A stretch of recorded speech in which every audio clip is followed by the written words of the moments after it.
Conducting polymers are one which will conduct electricity due to the presence of a double bond or conjugation. Examples for conducting polymers are polyacetylene, polyaniline, polythiophene, polypyrrole, polyphenylene, polyphenyl vinylene. Why we want to know about conducting polymers? The reason is metals are having certain drawbacks. First thing is corrosion. Metals will undergo corrosion. It is the nature or it is the tendency of a metal. Okay, metals are available in the form of metal oxides, but we are keeping them in the form of metal. And so it will try to go back, it will try to reverse its native state. That means again metal will form metal oxide. That process is called as a corrosion. Okay, iron is becoming iron oxide. That is the one major drawback of metal. And one more thing, density. The density of the metals is high. And one more thing, processing of these metals is very difficult. If metal is broken, we have to go for welding or we have to go for joining these metal plates or metal plates. Because of these or due to these drawbacks, we need a functional materials or we want to replace these metals with an alternative material. That alternative material we are choosing is conducting polymer. These conducting polymers will conduct electricity equivalent to metals, and they will be having lightweight, and the processing of these metals will be these conducting polymers will be easy, and they will be having lightweight and they won't undergo any corrosion, and we can make these conducting polymers in any shape. Okay, these are the advantages of conducting polymers. We used to call these conducting polymers as synthetic metals. The reason is this synthesized conducting polymers will conduct electricity equivalent to metals. Due to that, we call these as synthetic metals. A few conducting polymers were listed here. One is polyacetylene, polypyrrole, polythiophene, polyaniline, polyphenylene, polyphenyl vinylene, and the corresponding band gaps and the corresponding conductivity. If band gap is decreased, conductivity will be high. That is what for polyacetylene, lower the band gap, higher the conductivity. Okay. The representation of conjugation. So we are writing the conducting polymer or polyene in two ways. You see, we have written this in zigzag form, or we have written in carbon and hydrogen with normal conventional method. Okay, both are same only.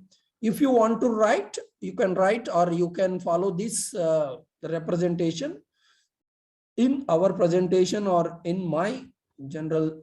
I used to prefer this zigzag representation. The difference between isolated and conjugated double bonds.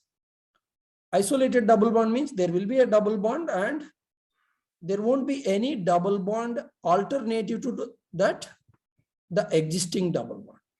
There will be all sp3 carbons. This type of skeleton we call it as isolated double bond. It has isolated double bond. And even second polymer, you see, that is also isolated double bond. The double bonds are separated by sp3 carbon. Anywhere, if it is sp3 carbon is coming, that is isolated one. Since all are isolated, even we call it as isolated double bond. The conjugative double bond means double bonds are present alternatively. See that alternatively double bonds are there, and we call it as a conjugate system or conjugated double bonds. Requirement for conducting polymers. The major requirement is the conducting polymers or conducting polymeric carbon should undergo sp2 hybridization, and it should have an unhybridized p orbital. Okay. Let us take for ethylene molecule, it has BMO and ABMO. And in organic semiconductors, we call it as HOMO and LUMO, highest occupied molecular orbital or lowest unoccupied molecular orbital. In inorganic semiconductors, we call it as VB and CB, valence band and conduction band. A requirement for conducting polymers, we should have a double bond and sp2 hybridization and unhybridized p orbital. With one double bond or two double bonds, you see the delocalization of electrons, how it is. If it has a single double bond, means it will be having only two p orbitals and two electrons. These two electrons will be related to two p orbitals. Similarly, here in the bottom, 1,3-butadiene, all four electrons are related to four carbons. Okay. And similarly, 1,3,5-hexatriene and poly delocalization of pi electrons will happen in 1,3,5-hexatriene and even in polyene system or polyacetylene system it is. Okay.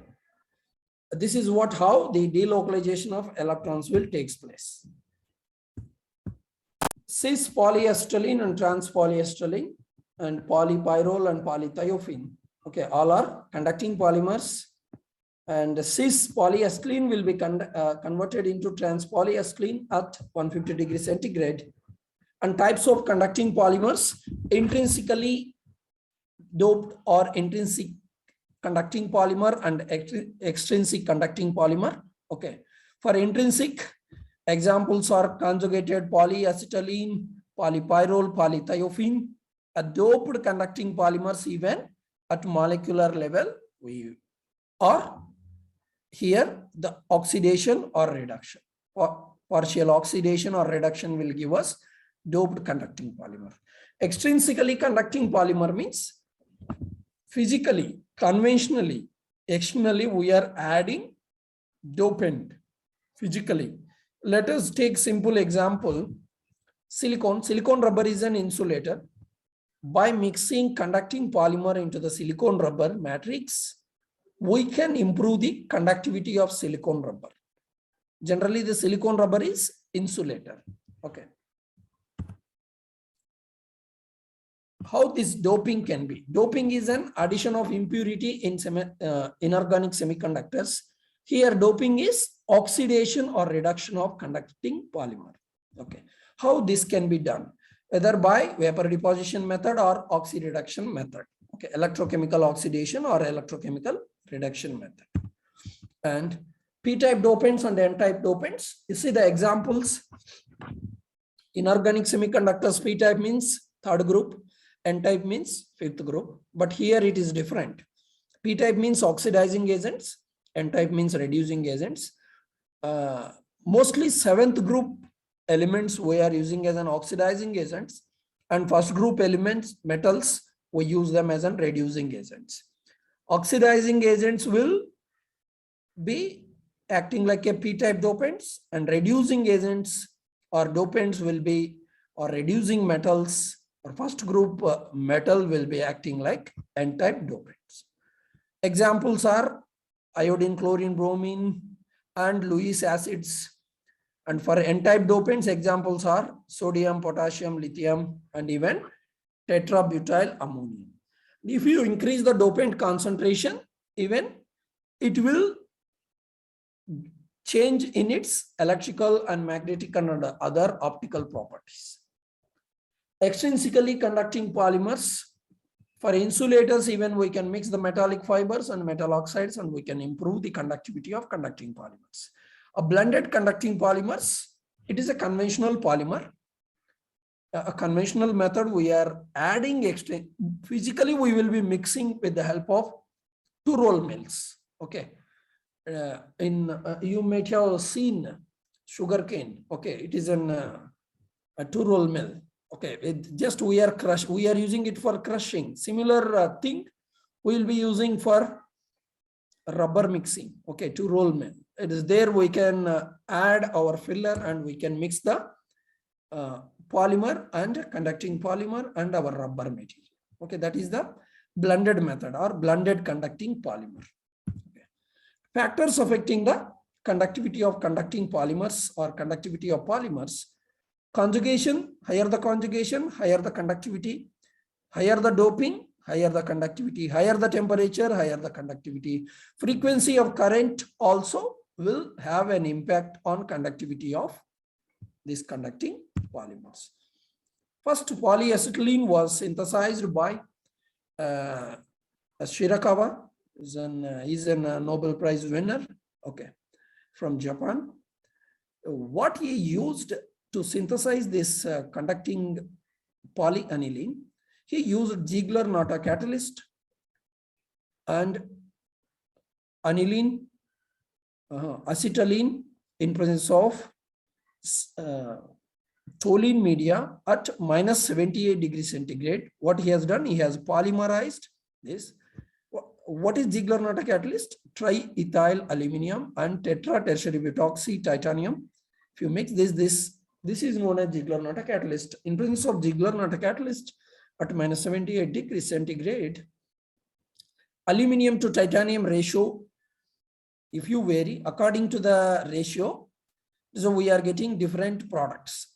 If you are maintaining aluminum to titanium ratio 3, you will be getting cis polyacetylene. If you are maintaining aluminum to titanium ratio is 1:1, you will get trans. If you are maintaining aluminum to titanium ratio lesser than 1, you will be getting both cis and trans.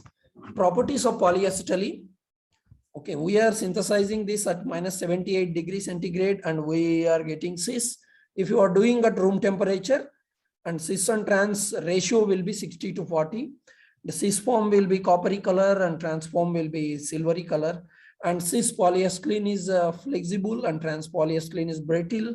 And polyacetylene doesn't have solubility. This is the major drawback of the polyacetylene. And both this cis and trans polyacetylene will have good thermal stability. Okay. Conversion of cis polyacetylene to trans polyacetylene at 150 degrees centigrade, cis is becoming trans. Conduction mechanism in polyacetylene: formation of positive polaron, formation of negative polaron, and formation of positive bipolaron, formation of negative bipolaron. Let us see how the polaron will form. Positive polaron first. We are taking trans polyacetylene, and if you are keeping oxidizing agent, what it does, it will take an electron from one carbon. Instead of writing P, instead of writing two electrons, instead of writing a single bond, we have written 2 electrons here. Chlorine will take 1 electron from this carbon. Obviously, this carbon will get positive charge, and this carbon is having electron. And this carbon will, this electron will react with this adjacent pi bond electron, and it will form a double bond at this point. And this carbon will have a dot or electron on its. Okay. Now this carbon will have, our carbon is returning electron, and again this electron will be reacting with this electron, and it forms a double bond, and another adjacent carbon will be having free electron. And this electron and again this electron will form a double bond, and this carbon will have a radical or electron. Again this electron and this electron will form a double bond, and this terminal carbon will have a free radical. Okay. This is a positive polaron.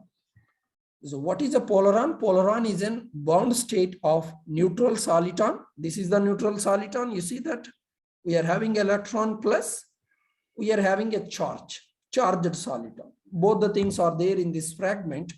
Now we can call it as positive polaron. This is a positive polaron.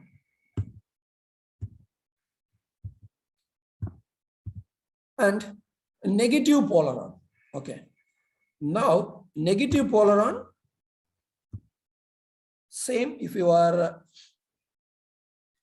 instead of oxidizing agent, if you are using reducing agent, what will happen? So reducing agent will donate electron to the carbon skeleton, and the sodium is donating electron to this carbon, and carbon is getting a negative charge, and adjacent carbon will have an electron.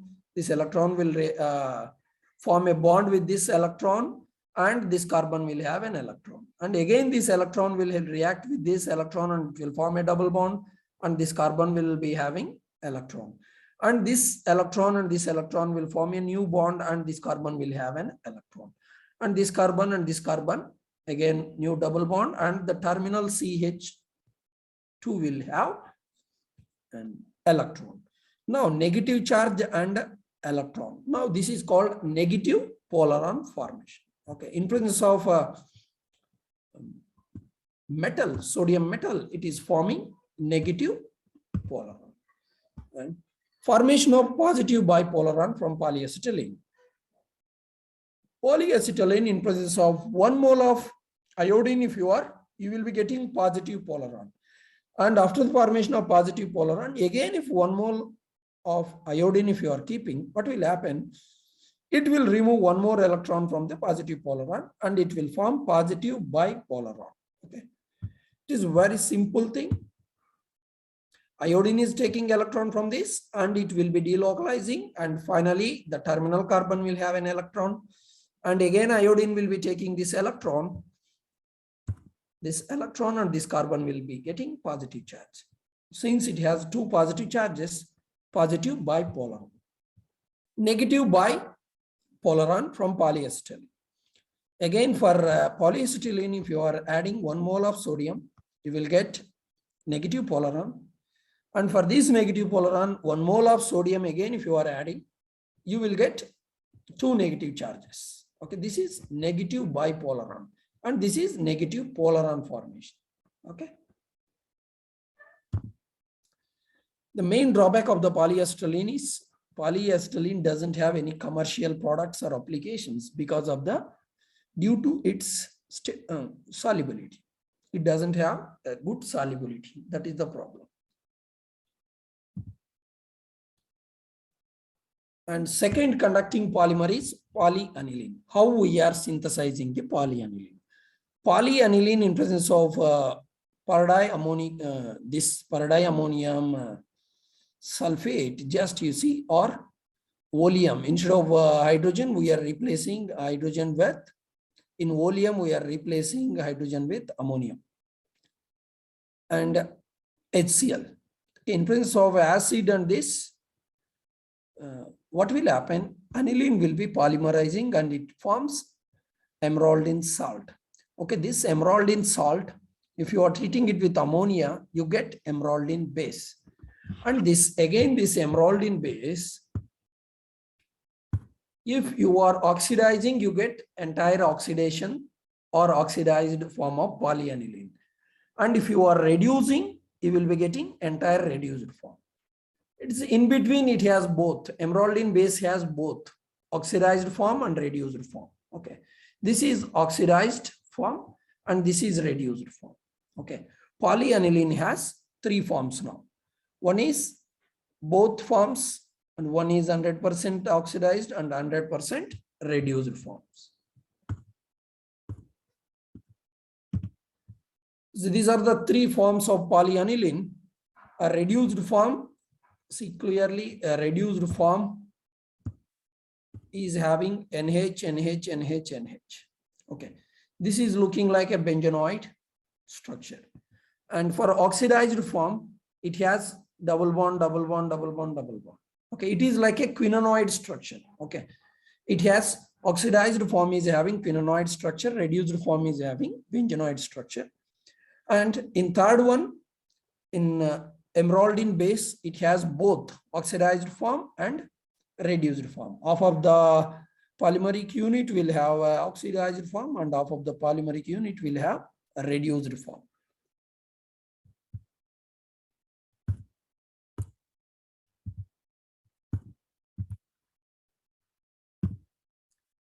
Various forms of polyaniline with simple representation. How we are representing? This is an oxidized form, this is a reduced form, this is a benzenoid form, this is an quinonoid form. And simply we are expressing the same polymer with y and 1 minus y. If you are substituting y is equal to 0, this entire part will become 0 and only reduced form will be there. and reduced form we call it as leucoemeraldine. And Y, if you Y is equal to 0.5 means both the things will be there, reduced form and oxidized form. That is having both the forms, and we call it as emeraldine base. And if you are keeping Y is equal to 1, this reduced form will become 0 and this oxidized form will be 100%. Now, this name is pernigdronine. Okay, this is the simple representation of polyaniline. Just you see, we have to write this skeleton and we have to write this what is Y and which fraction it has and which name. Okay, all these three things we have to write.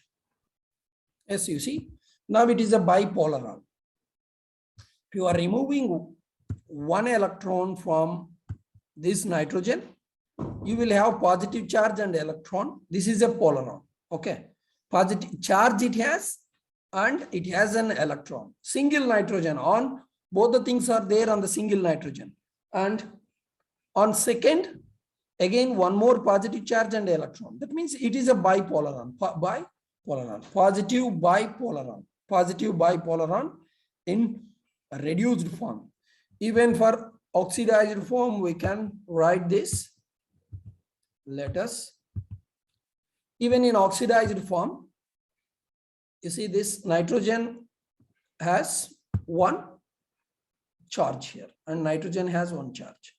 So now you may ask, here oxidized form means hydrogen should not be there. Yes, it should not be, but if we are treating it with, if it is in the form of acid or if you are treating it with HCl, automatically nitrogen will have hydrogen. Okay, nitrogen is a fifth group element. It has formed 4 bonds already.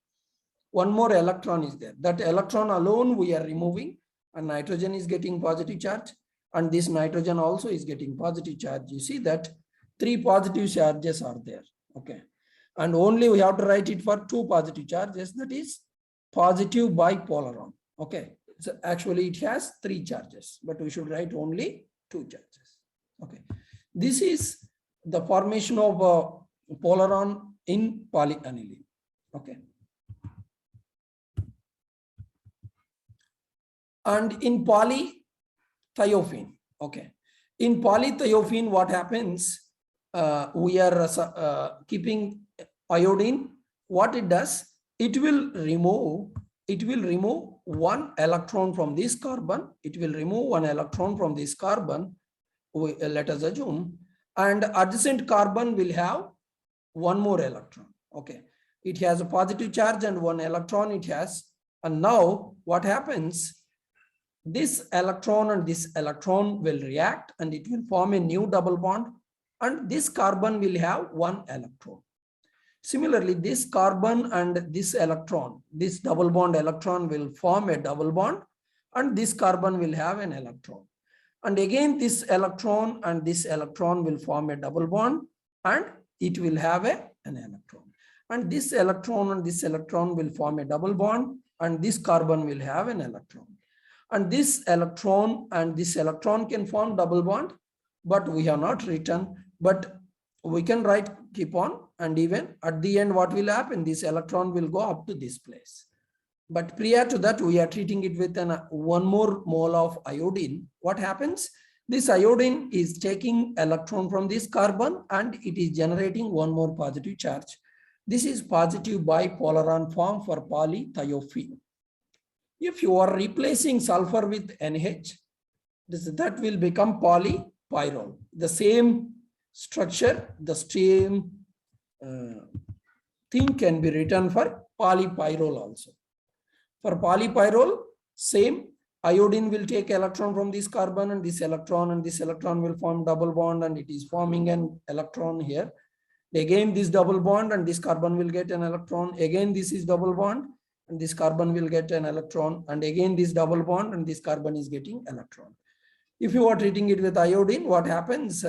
This electron will be removed and this carbon will get positive charge. Now it has 2 positive charges. It is a positive bipolaron. Remaining all these are positive polarons. Applications of conducting polymers. We are using these conducting polymers in batteries in sensors, in drug releasing in the sector or in health sector, and in organic solar cells, OLEDs and LCDs, organic light emitting diodes and liquid crystalline display materials, and information storage devices and PCBs as an catalytic material we are using, and we are using even in fuel cells. Okay, we are using these conducting polymers in fuel cells. Let us see one of the important applications of this conducting polymer. Okay, electromagnetic interference. Okay, the natural electromagnetic interference is lightning. Okay, during the tufan, what will happen? It's lightning. Well, lightning is an best example for natural EMI, but artificial EMI means we are inducing. Let us assume two electronic devices are connected and third device is interfering with those two systems. Due to that, what will happen? This interference is known as electromagnetic interference. You might have seen this electromagnetic interference in your home itself. Sometimes if fan is there, if remote and TV is there, what will happen? A fan will make noise. Okay, that is called what? Due to the fan, what will happen? The communication between this remote and TV will be disturbed. Okay, you will be hearing a noise. Okay, and even one more thing, some welding machine is there nearby your home and you will not get a proper signal. Okay, this is due to the EMI, electromagnetic interference. Okay, through wire or through wireless, if interference is happened, that is known as electromagnetic interference. If you want to avoid electromagnetic interference, we need an conducting polymers. Okay, we need an conducting polymers. We cannot, if in microwave ovens, we are using metallic things. Even though if you want to close the metallic door in microwave oven, what will happen? We need an O-ring. That O-ring cannot be made with our metal pots. We need an elastic, thermoelastic material, rubber type material we require. Even washing machines and even fridges, you might have seen the enclosures or O-rings will be made by an elastic materials. They are EMC or protected materials. That means those rubbers are mixed by a conducting polymer. Okay, they will be blending the rubber with conducting polymers and they will be making the gaskets. These gaskets will not allow the leakage of microwave radiation or EMI. That is the thing. Okay, this is one of the important application of a conducting polymers. Okay, EMI can be avoided. Even the communication between two planes or when radio communication, sometimes what will happen? They will ask us to switch off mobile because these communication signals in the form of microwaves, what will happen? It may have an interference with pilot. That is the reason they will ask us to switch off our mobile. Okay, this is EMI. Okay, electromagnetic interference. In order to avoid the electromagnetic interference, we are going for protecting materials. Okay, shielding materials. In shielding materials, we can use conducting polymers. That is the one important application. And second, even if you want to sense or if you want to develop a supercapacitors, we require conducting polymers. Graphene and polyaniline composite will be acting like a supercapacitor, and even graphene and polyaniline, polystyrene doped polyaniline and graphene will be acting and this will be sensing H2S gas. Okay, if oil transportation, this huge ships will have an H2S levels. Humans cannot go inside the tank and they cannot see the smell, or H2S is an poisonous thing. And one more thing, at higher level concentrations, If you want to sense, we require a sensor for that type of problems, or those problems if you want to, or if you want to sense the H2S gas, we can use this polystyrene and polyaniline and graphene composite material to quantify the H2S gas. That means gas sensors we can develop with the help of conducting polymers. And one more thing, and even picomolar concentrations of nitrophenol. Nitrophenol is an pollutant, environmental is an hazardous, and nitrophenol is an pollutant. If you want to detect nitrophenol, you see that the polyaniline and platinum coated material we are using in this device, and this device based on the plasma resonance, it will work, and based on the plasma resonance concept, it will sense the nitrophenol. It will sense the nitrophenol. Okay. And next, even in electrochromic windows, depends on the voltage you have supplied, the windows color will be changed. Okay, you might have seen this in mostly 5-star hotels. They will be using the conducting polymers or conducting polymeric layers in between the glass pieces. Okay, depends on the voltage you are giving to the window, it will be changing its color.